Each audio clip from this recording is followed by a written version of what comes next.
very happy, and rightfully so, because it was a fantastic win for us. But come today, it's done.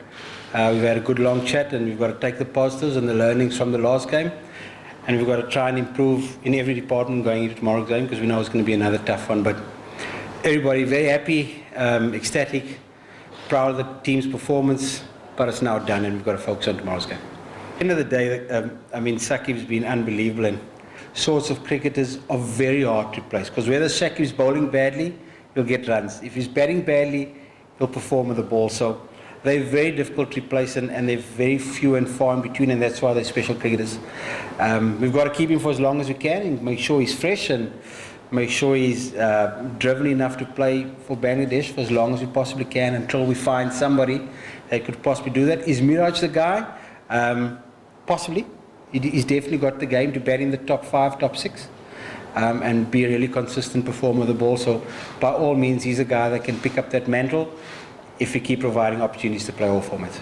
Yeah, look, I think we've been involved in some amazing games. I mean, as a coach, I've been in some amazing games with Bangladesh. We've had some narrow wins, some narrow losses, but that was as close as they come, I suppose. And you're right, it shouldn't have been that tight. When we needed 55, I think, with 4 wickets down, we're in a pretty good position. So, yep, by far not the perfect performance, and there's a lot of work still to be done. But to be able to win from that situation says a lot about the team's character, and we've got to see the positive from it and not dwell too much on the things that weren't that good, and that's the way I see it going forward. We know not going to be easy. We know India are a quality side, and they're going to come back strong. They would have learned from the last game. But I'd rather be going into tomorrow's game 1-0 up than 1-0 down. So we know it's going to be hard fought, and we're going to have to play a lot better than we did in the first game. But pretty confident that we can compete once again, and if we hold our nerve at crucial stages, we can cross the line definitely. Thank you. Thank you.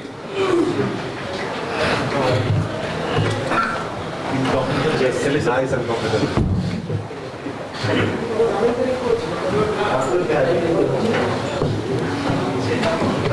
Mushfiq wasn't dropped, he retired from T20 cricket. That's the first point. And then the second point is, I think the last 2 games in Zimbabwe, which was a game before these last 2, I think Mamadullah got 80, 89 and 40.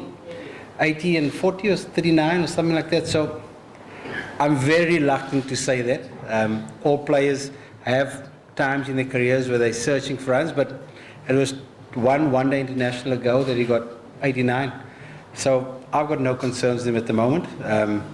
We know that all players, when they get to the end, older parts of their careers, they're going to go through those phases. But I still have a lot of faith in his ability and a lot of faith in his batting. I hope we lose a toss, because you're never quite sure what to do here, to be honest. There's value in batting first. You can see the ball nipped around at night.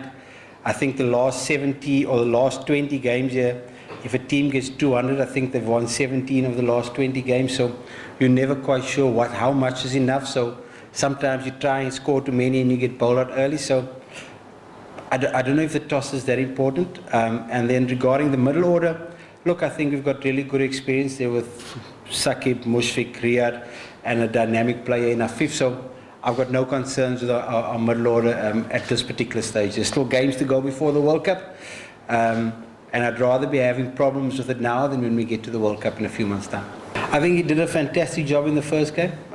Look, I thought his tactical changes were good. He bounced ideas off some of the players around the team that he values the opinions of, and I thought he did a really good job. Look, every captain's got different styles. Litton's a quiet guy. Lee doesn't say much, leads through performance and very good thinker on the game. So it's good to spread the leadership and have different sorts of opinions and different styles of leadership. I think that'll only serve Bangladesh cricket well.